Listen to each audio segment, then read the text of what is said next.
Hey everybody, it's Peter, and you've come upon my YouTube channel, Stitch, where I talk about what I've done with my cross stitching projects for the last month.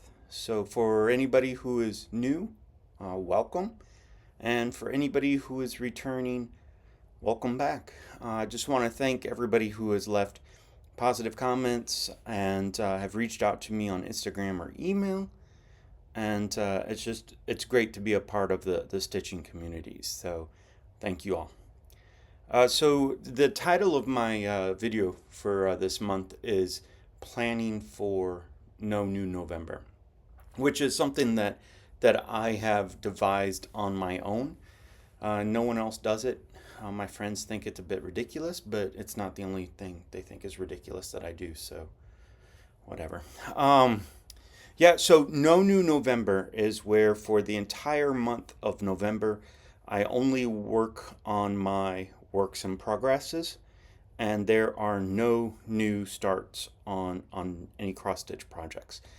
One of the reasons why I really love No New November is because I always have a Christmas Day start and I always have a New Year's Day start.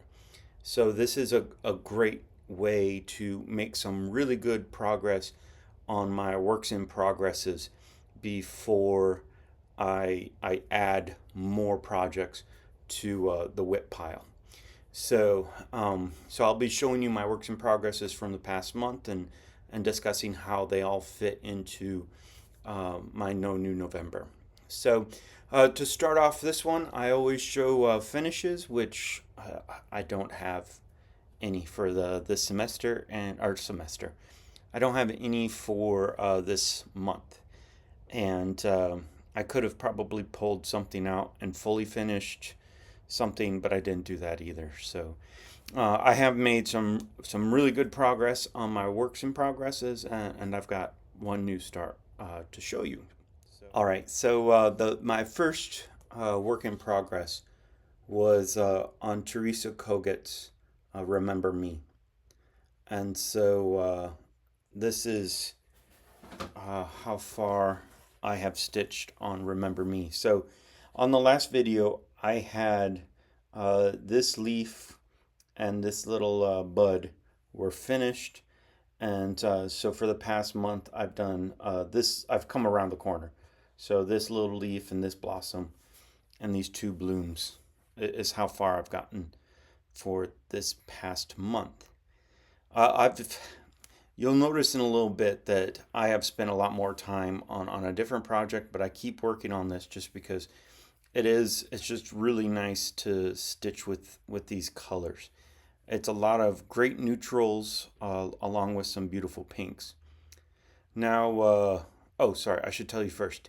This is stitched on XJU Design Victorian Tea Party 40 count using the listed DMCs and overdyed floss. And when you look at the cover, I was at the Common Thread stitching with Linda this past Saturday, and she commented on how the cover appears to be a little bit darker, and that the pinks appear to have a little bit more purple on them in the cover. And so she was just interested in knowing, in just seeing how nice that the light pink looks on this fabric. So for No New November, what I'm going to do is I'm going to continue with this floral border, and I'm also going to start with the roof on the house and start working on that house. You'll see in a little bit that I have got a new start that has a large house on it, and it's like, all right, this a house is always fun to stitch on because if you're really tired or can't really focus, a house is great to work on, but um, sometimes it can get to be a bit monotonous. So I just need to get to that house and get it started, just so that way I can work on the house, work on the border, come back to the house. So um, so that's where I'm gonna that's where I'm going to head for No New November on this piece. My second work in progress was Hannah Phillips by Needlework Press.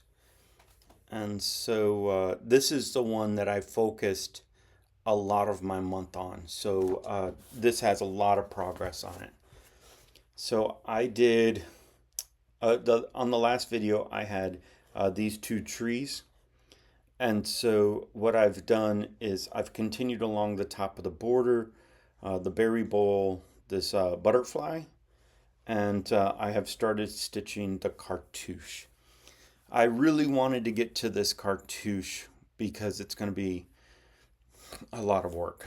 So you can see that on the pattern, they give you an alphabet, but the antique, which they also give you the pattern for the antique, which has a Bible has a prayer in it. And so what I've done is I've recharted a poem that's all over one, and so you can see that it's a lot of over one. And so because there's a lot of over one, that's the reason why I chose this fabric, which is 36 count needle bling heirloom. And so hopefully with a little bit lower count fabric, it will go easier. So for No New November, I hope to start my poem and then continue off to the side to finish the other corner. This berry bowl and quilt star, that is the halfway point. So I'm almost across the top. So I'm really excited to get to the poem, just because it's a great poem that I've been trying to figure out where to put it in on a stitched piece. So yeah, so that's going to be Hannah Phillips is the second piece for No New November. Before I talk about my third work in progress, which is also a new start, I was putting away Hannah, and I realized that one thing I wanted to mention is that if anybody is thinking about going for or stitching Hannah Phillips, in this border, the vine is two different colors. And so it's Classic Colorworks Pine Needle and Classic Colorworks Pine Needle and Gentle Arts Raven.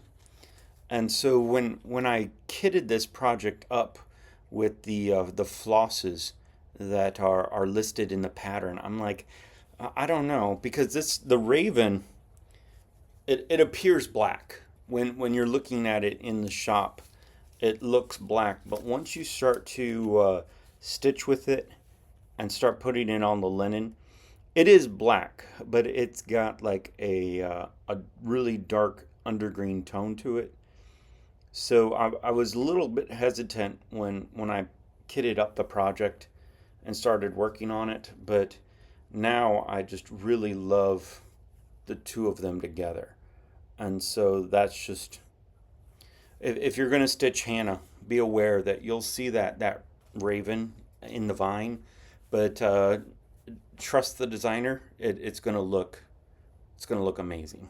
So that's just a little bit about Hannah.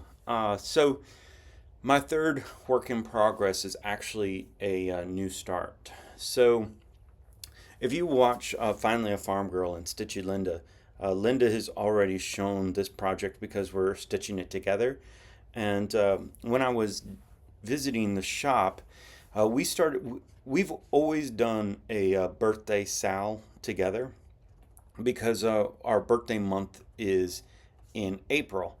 And so we were talking about how we needed to start thinking about our April birthday sal. And so I started walking around the shop, and I found Teresa Koget's Bittersweet Drum. And she and I were like, oh, this will be great, because the first year we did drawn threads, simply seasons, autumn, spring, summer, and winter.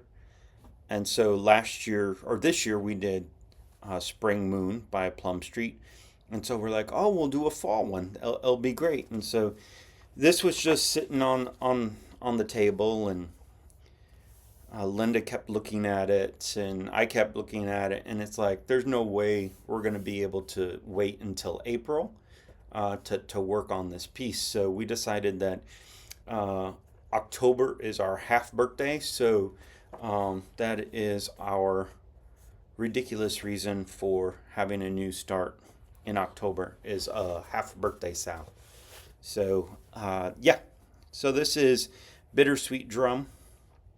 I am stitching mine on R&R sheep straw 40 count. And so this is how far I've gotten. I'm using a lot of the called for colors with some substitutions. When I was at the shop, I thought I had fallen leaves in my stash, and I didn't, so I had to replace that with um, Colonial Copper by Classic Colorworks. And I also thought that I had, shoot, chili peppers. I thought I had chili pepper, but I didn't. So I had to substitute with campfire. So it's sort of a reddish orange or orange color for both of those. And so these are my threads. So you can see in true Teresa Kogut fashion, it is a lot of DMCs and just a few overdyed. The one thing that the other huge change that I also did was that the called for house color is DMC 680, but I changed it to Classic Colorworks Grecian Gold. And so this is the DMC, or sorry, this is the DMC, and this is the overdyed cotton. So what I really wanted to do was to get some of that very unique sort of coloration, or get some of that unique coloration in our house. So you can see how it's got some bright spots, and it goes from a yellow to a greenish color. I have two different skeins of Grecian Gold in stash, and one of them is a nice. Well, they're both nice, but one is a golden color, and the other one is more green. And so the one that I told Linda that I was changing it to Grecian Gold, and she looked up hers, and it's one of the green dye lots. So she is doing hers with brandy. So my finishing idea, so Teresa has it finished as a drum, and so you'll in the picture you only see the house, but it includes a turkey, and then there's a second turkey that's running up here, and then some bittersweet. So this is the from here to the outside of this white pumpkin is the full width of this piece. And so when I mentioned Remember Me and the house, this is the house that took a while. And I'm like, oh, I really need to get to Remember Me's house so that way I can get some headway done on that. Yeah, so it's just been a lot of fun to stitch. The bittersweet drum is finished as a drum, but I just finished Robin Pickens' blooming drum, and one of the things that I would like to do for Christmas time is a drum by With Thy Needle and Thread, Brenda Gervais. The Pennsylvania Dutch pen keep is something that I hope to get started in December. And so what I'm thinking for this piece is that since it's nice and linear, what I'm going to do is make it into a project bag. And so this is one project bag that I stitched and then sewed. And so this is a Blackbird Designs piece that I took a bunch of floral motifs from Blackbird Design patterns and put them together on my own and stitched them into a bag. And then another example is With Thy Needle and Thread. And I think the name of this is Though It Be. So this is another example of what I'll do. So what I do is I make this into a panel and then stitch 4 pieces on the outside, and then follow the one of the tutorials online. I always end up going to Elizabeth Ann Can Stitch. So I need to get some really nice orange and red. I think that's sort of where I'm going to lean towards for fabrics to make into a new project bag. So it'll be a fun finish, just because I don't need another drum waiting to be finished. So it'll be fun. Yeah. Oh, so my No New November is just to finish the turkey and the bittersweet. So it's going to be like 3 days, and it will be finished. So it'll be great. The last piece that I'm going to show you for this video is a work in progress that I didn't work on for the past month, but it is something that I need to put some stitches in for November. And so this is Blackbird Designs A Little Bit of Spring. Every Christmas I start a Blackbird Designs piece. And so I really want to finish last year's Christmas start before Christmas happens this year. So I've got about halfway. So yeah. So what I've got to do is just the bottom, all of the floral motifs in the bottom. So that'll be fun to get to. So hopefully I can finish this during November. This is done on 40 count Seraphim Thesby, and I'm using the recommended overdyed cotton threads. So that house was a lot of fun, and it ended up in the back of the stack, so I just haven't stitched on it since January. So it'll be a lot of fun to get to all those floral motifs in the bottom. So that's everything that I have stitched on this year, or this month. And my haul was only purchasing the Teresa Kogut Bittersweet Farm, or the Bittersweet Drum piece, and just 1 or 2 threads for that. So not a lot of haul to show you. So that's a very short and sweet video, and look forward to seeing you in November. Bye.